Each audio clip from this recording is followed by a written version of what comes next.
I'll just tell it like it is. I didn't think it was a very good performance for Georgia Southern. Um, and we scored 77 points, and I know that may sound odd to hear that, but I told our team it's more about the way we play than it is what the final result is.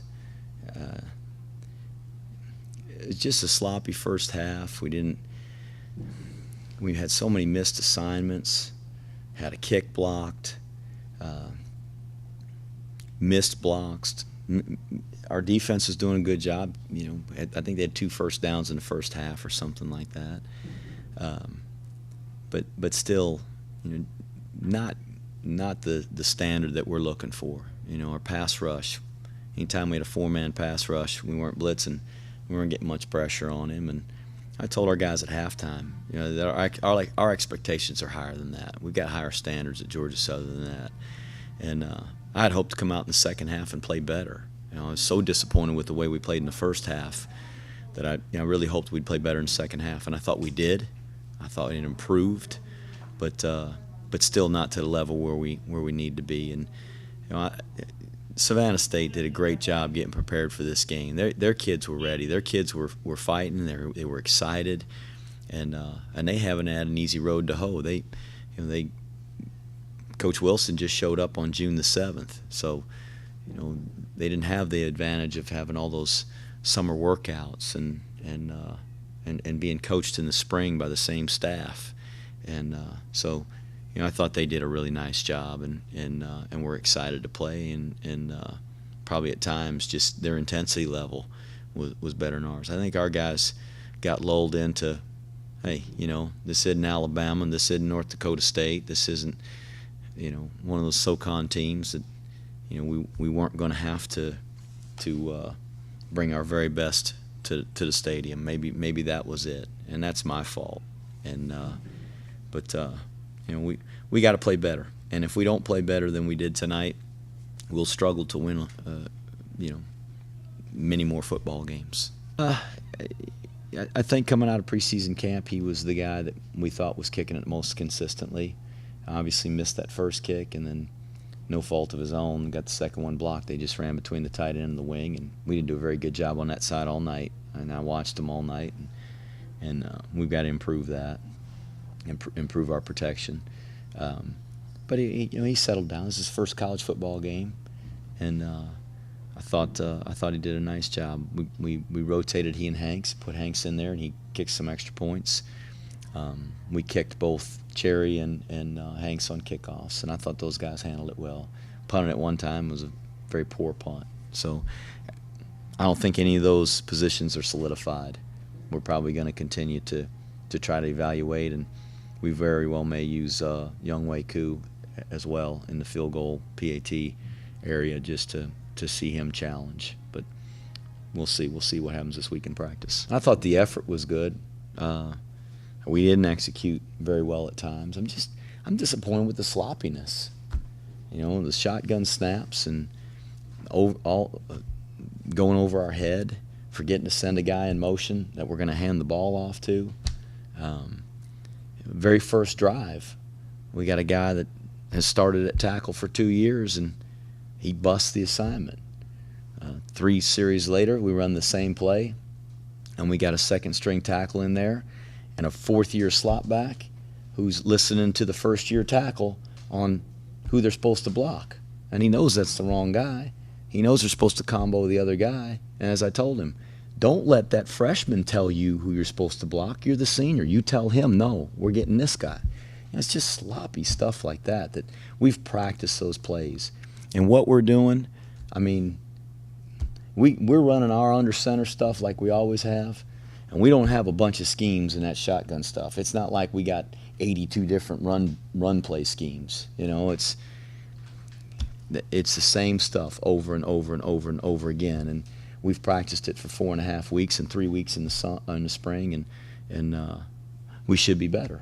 And the same on defense. I'm disappointed when we miss tackles. I don't know how many times we're in the backfield and we reach an arm out and the guy breaks an arm tackle, or we got a chance to pick a ball off and our arms are this far apart, or the guy's on a drag route and we got our eyes in the backfield and he beats us across our face and then we're playing catch up. We're going to get beat by teams that are in our league. Not taking anything away from Savannah State, but a really talented, good football team will beat us 77-9 if we play that way all the time. So that's what I'm disappointed about. Kicking game, not kicking the ball where we should, not covering kicks very well. Like I said, it's not about the score to me. It's about how we got there, how we played, and that's where the disappointment comes in. Not disappointment in losing. Hey, wins are hard to get. I'm glad to get any one of them, but we're glad to be 1-0. But we got to get a lot better. There was some really great individual plays. Vegas Harley, his first play from scrimmage, he scores a touchdown. It was great to see Torrance Hunt, the transfer we got from ECU. You lose Robert Brown, who's a 1,000-yard rusher 2 years in a row, and he's not going to play anymore. Well, at least you got a guy you feel pretty good about. You're not counting on a true freshman. I thought he ran the ball well. And yeah, he's got a lot of football speed. He looked like he does. Out there. Is he clocked as the fastest running back you got? Do you know? I don't know. I don't know if we even got a 40 time on him. But, as inexperienced as Dylan Turner is at tight end, I saw him, a couple times down the field, really doing a great job blocking people. And I thought Kevin played well. Kevin being in there and playing his first snaps at quarterback, I thought he did a nice job. B.J. Johnson playing his first snaps ever in a college uniform. Monte Crockett playing his first snaps ever in a college uniform. Andy Kwan, he had a bunch of bad snaps. He was probably a little nervous at center. First snaps as a college football player. Jay Ellison, D.J. Jones, Raphael Hardy, a lot of guys playing their first snaps. So, those guys will settle in. I thought our guys played well on defense, as I said, for the most part. I thought we did a nice job. They had 9 first downs for the game. That's not a bunch of first downs. Some of those we probably shouldn't have allowed, and I'm disappointed we did. But that's, again, all I want is perfection. Is that too much to ask? I promised our kids we wouldn't back down. I promised our kids we wouldn't let up. And within reason, I'd have taken a knee, but they kept throwing the ball. They were trying to win too. And he was disappointed with me. He was ticked off at me, and yeah, I mean, and that happens. I know that, and that may be why the question came up. I don't know if he was up here, but I want to set it straight. I'm not trying to run the score up on anybody, but we played at Alabama 2 years ago, and they were beating our fannies. And the last play of the game, they threw a touchdown pass. That didn't bother me. Nick Saban coaches his team, and I coach mine. And there was no deliberate attempt to try to run the score up or rub it in anybody's face. We got a bunch of young guys. We're playing a bunch of freshmen, a bunch of inexperienced kids at the end of the game.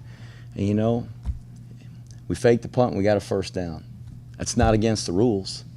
So, it's not like we went out there and started chunking the ball around and, it's hurry-up offense. We're snapping the ball with 6-8 seconds on the shot clock. It's not like we were trying to run it up, and I don't know. I mean, I don't know where the question came from, but not trying to run the score up on anybody. I wasn't trying to embarrass them.